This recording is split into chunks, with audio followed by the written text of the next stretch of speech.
Hey guys, Political Junkie 2414 here, and welcome back to my next 2022 election analysis video. So, today we're not going to be going over a Senate race, don't worry, we're going to come back to it, but we're going to make our first look at the gubernatorial elections that are happening this year, and yeah, we're not going to go over every competitive or mildly competitive governor's race because there are so many more than the competitive Senate races, or at least somewhat competitive races for that chamber of Congress.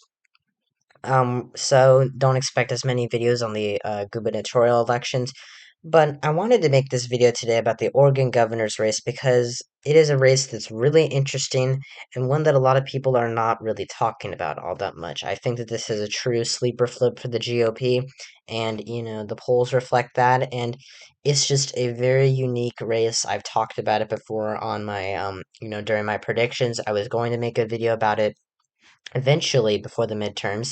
It was something that was in the back of my head, but seeing these new polls out of the state that show Republicans doing surprisingly well makes me think that now is the right time to talk about this race. So in the 538 forecast for the gubernatorial elections, they have Oregon.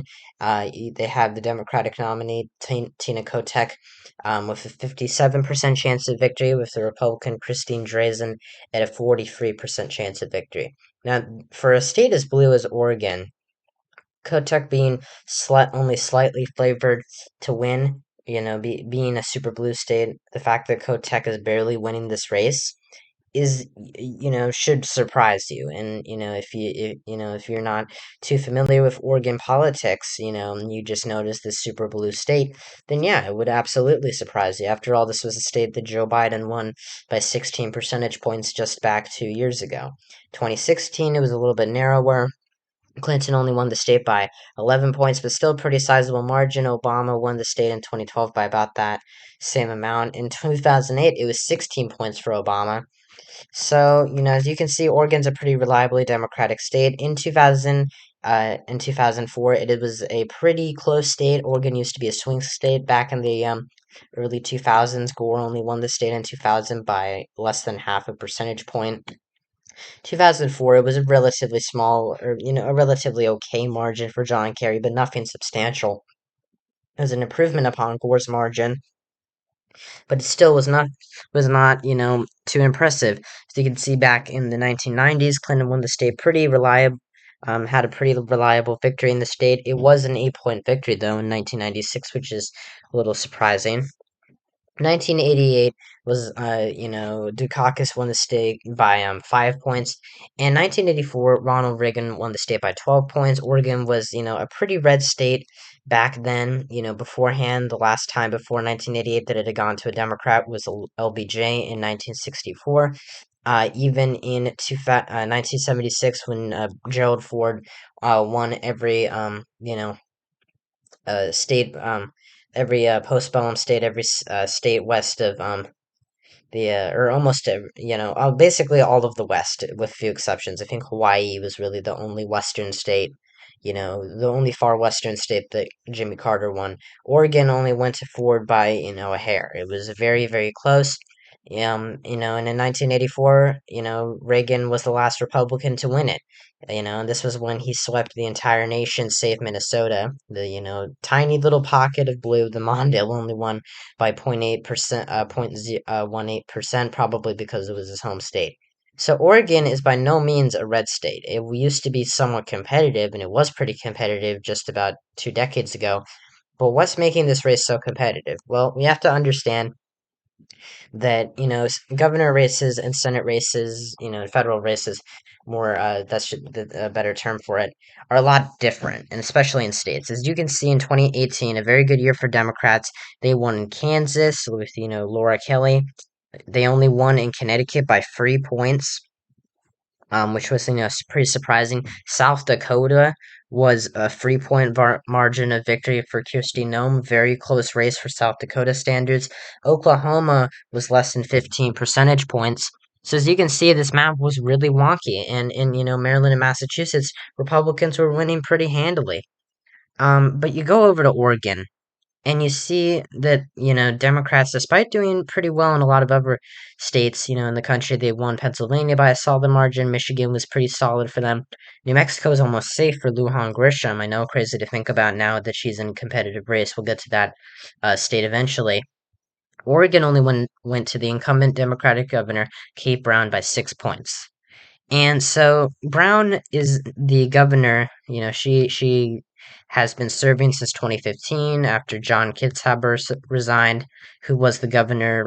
Before that, he was governor, and he was elected in 2010 and then reelected in 2014. And he had been governor previously, back in the 1990s.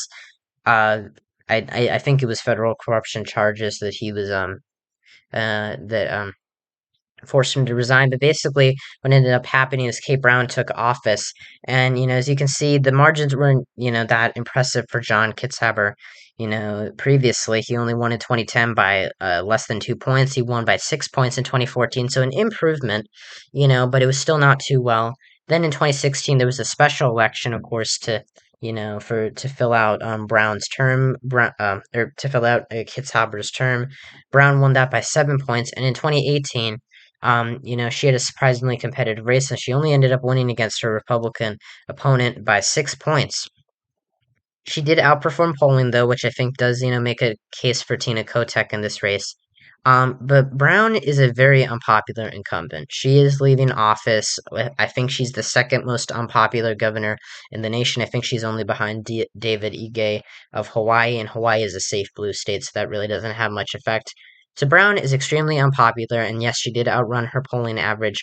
Oregon has a very wonky gubernatorial elections. As you can see, there's a lot of undecided voters that were here in the polls in 2018. Similar case now.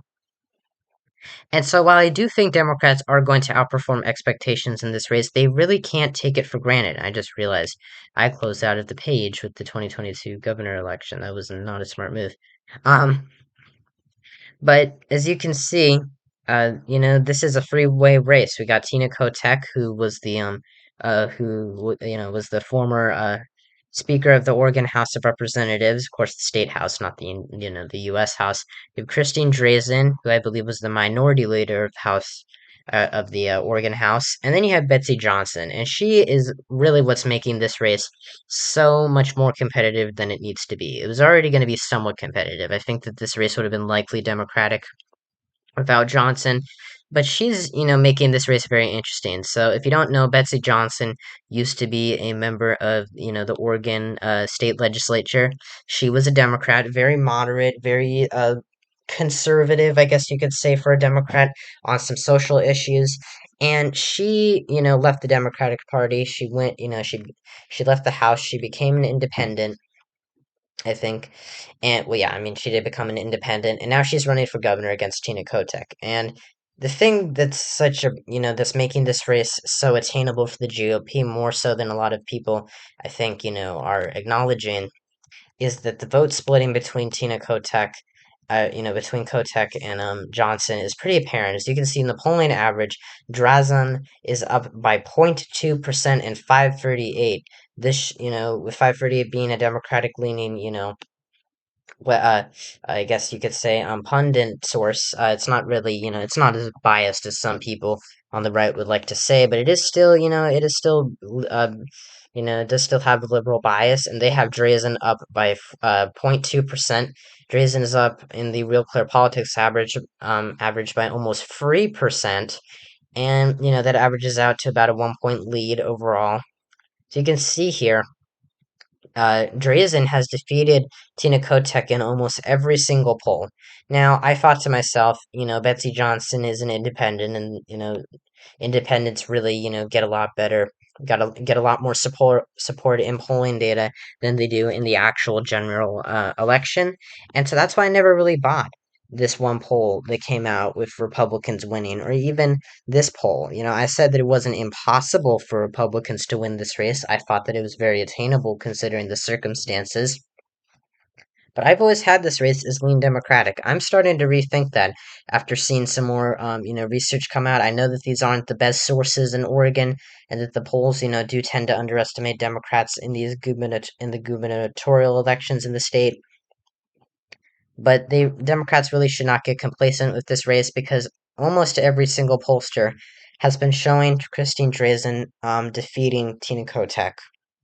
And this is not what the Democratic Party needs right now, because if Oregon's going red, there's a very good chance that, a lot of these other states are going red. Now, I know that there, are specific circumstances to Oregon. I think Democrats can have a pretty good year, even if they do lose Oregon. I know that that's weird to say.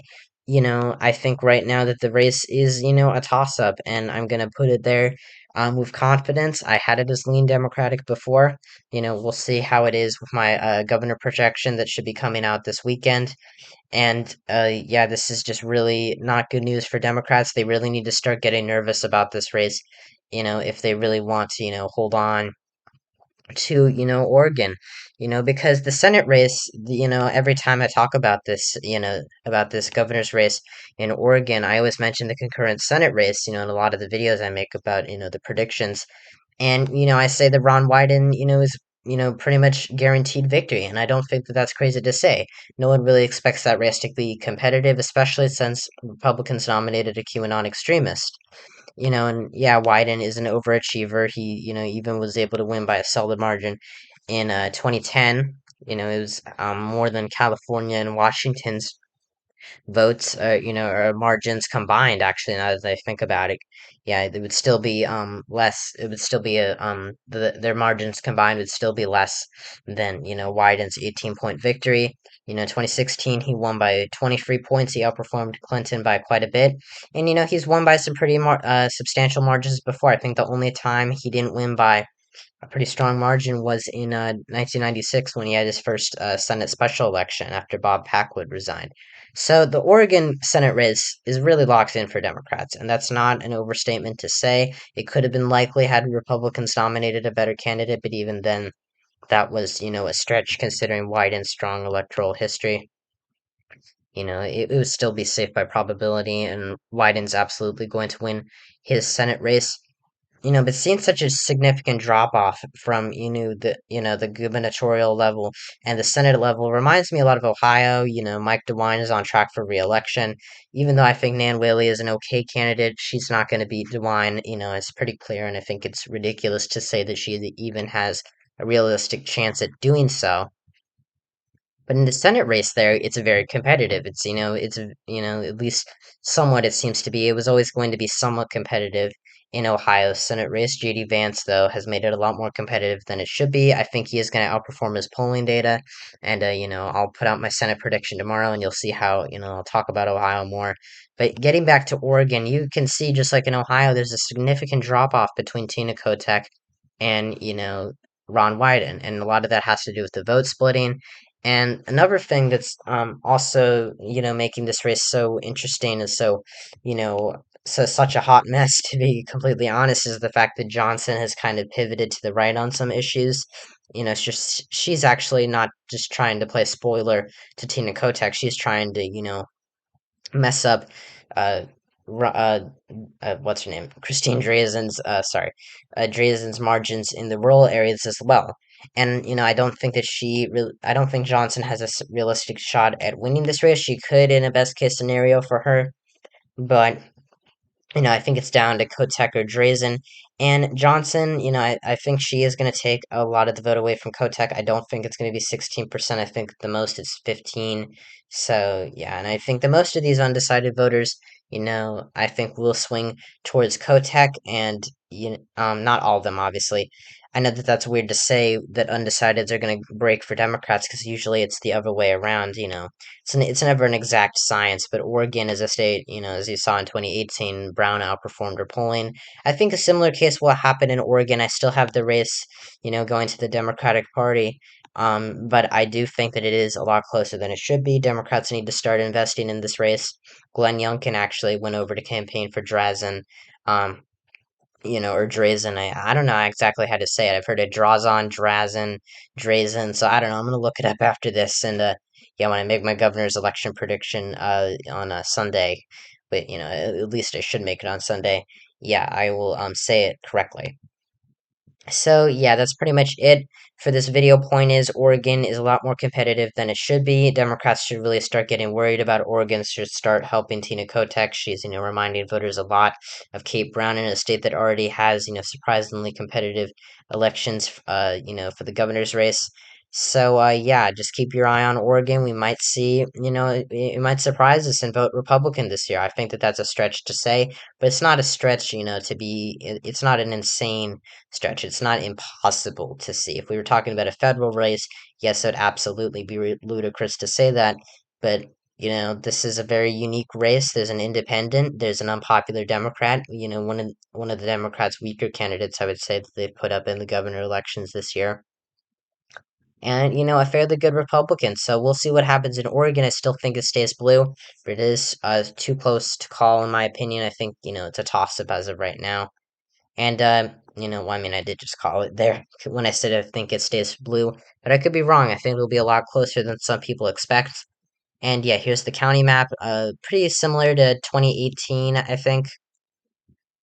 I think that, Oregon will, this county up here, I'm not exactly sure. I'm not familiar with Oregon's counties, but I think this one will most likely flip to Drazan. But besides that, the county map stays the same, and I think that Kotek will come over, will get over the finish line, based on the fact that Portland will carry her over unless there's some massive vote splitting between her and Johnson.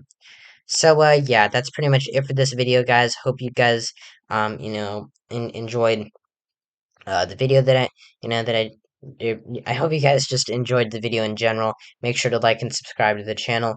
Like the video, share it, turn on notifications so you don't miss another one. Check out my non-political channel, Interactor127. Check out my Comrades channel, Growling666. Tell me if you think that Oregon's going to go red or is it going to stay blue, or even if Betsy Johnson has a realistic shot at victory. I'd love to hear your, your thoughts in the comments, guys. Keep it civil, obviously, as I say always. Not always, but I'm going to start saying that a lot more, just so that we don't have some crazy disputes online. But yeah, I don't really have much to say. I'll see you guys next time when I talk about all things politics. See ya.